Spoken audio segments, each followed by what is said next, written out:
There is no denying that Avatar Frontiers of Pandora, obviously made by Ubisoft, is a gorgeous game. It's got quite breathtaking visuals, and everything from the creatures to the plant life and the Na'vi themselves, and even the RDA, the humans. It looks like it's been ripped straight from the film universe, and I believe this does take place within the same continuity as the films, but based in between them.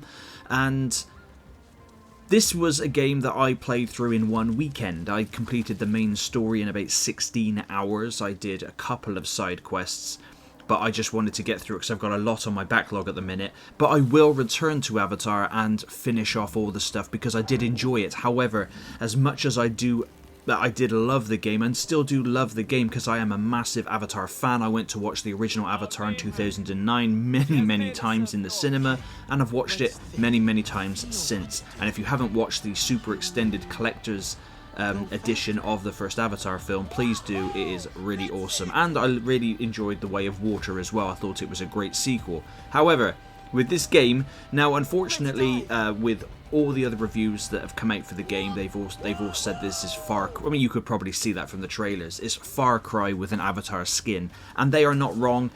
Essentially, the gameplay is Avatar. Avatar? No, it is Avatar. The gameplay is Far Cry. There we go. England me speak good, right?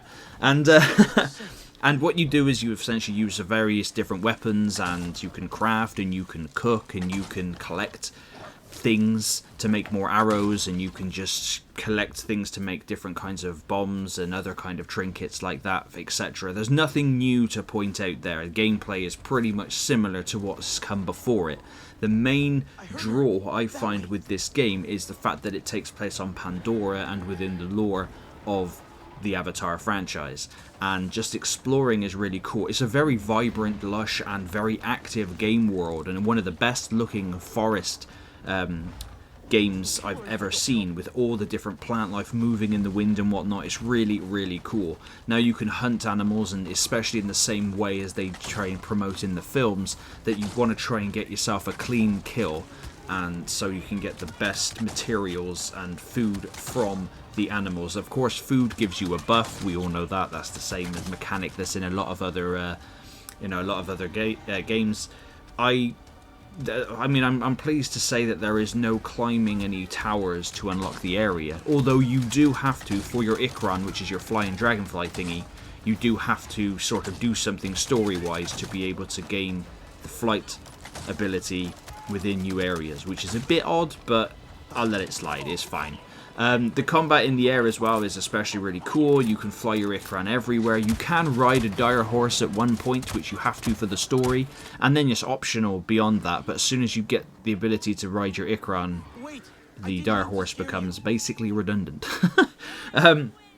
But so I love the way the game looks. The fight, the combat and all that is fine. I do find the humans quite difficult to see, as I mean, I do wear glasses, if you haven't ever seen me in videos and stuff. So essentially, Avatar, it does have a lot of good things going for it, like I said, but it does have some major issues, more on a technical side. Now, even on the easiest difficulty, and as if you've watched my channel before, you know that I play games on a bitch easy mode pretty much just to get through them. I do go back through for some challenge occasionally, but I don't like pulling my hair out, okay? I'm getting old, and I'm 36 this year. I'm getting too crusty. I can't be doing with too hard and difficult games, you know.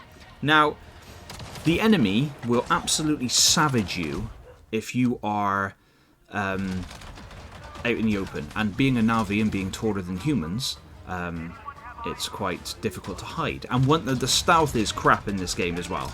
Once you get spotted or you make a shot with an arrow or whatever and it gets seen, they know exactly where you are and you cannot re-hide. You essentially have to just leave the area to come back for it to reset. So stealth in this game is pretty wank. And like I said earlier, the combat is fine. It's Far Cry combat is serviceable. You know, the weapons it does feel good and whatnot, especially on PS5 with the old adaptable triggers and whatnot. But yeah, combat is not the main draw of the game. And the enemy will absolutely straight savage you out in the open very quickly. The enemy have like 100% pinpoint accuracy. They will not miss a shot at all. They will rinse you and kill you very, very quickly, especially as more you progress through the game. Unfortunately, you do have to level up to progress through the game. They do try a little bit of that, and I guarantee you, I didn't see, but there is microtransactions and an in-game currency you can buy in XP stuff. It's dirty stuff by Ubisoft. It does not need to be in a single-player game, but it is there. And apart from that, there's also areas in the game where the walls mean nothing to the enemy. They can shoot you through solid walls, and they can see you through solid walls as well. And I thought maybe this is just me, am I missing something? And I looked on Reddit, and no, it is a thing. A lot of other people are experiencing it. There is a specific mission towards the end of the game where you have to exit a facility, and in that facility, most of the walls towards the end of the mission are just nothing to the enemy, and it is incredibly frustrating. Couple that with the fact that they have pinpoint accuracy and absolutely annihilate you very quickly. It made for a very frustrating hour or so for me to be able to get out of the mission, and I was almost going to just give up and walk away and come back to it at a much later date, but I was very near the end of the game, so I just wanted to plow on and get through it. Now, you can customize your Navi, and you can further customize with face painting and whatnot, and different hairstyles and different clothing and all that kind of stuff, and different looks for your weapons, and you can get better weapons, craft better weapons and all that. So it does have a lot going for it, and the game is enjoyable. It is a lot of fun. It's a massive, massive open world. There's plenty of side quests and things to do and things to collect, and a lot of lore to discover, and like an encyclopedia on the Navi ecosystem and stuff. So that's all really good. If you are a Avatar fan like myself, it's worth getting, but please wait for it to go cheaper. It does. I bought it on sale, but it does need to go a lot cheaper. I wish I got it for less than 20 quid, if I'm honest, because it does have its issues. And like I said, although apart from the fact that it's Avatar and Avatar is amazing, it is nothing special or unique besides that gameplay wise. But that's just my opinion. Let me know down in the comments what you think, and as always, thank you very much for watching.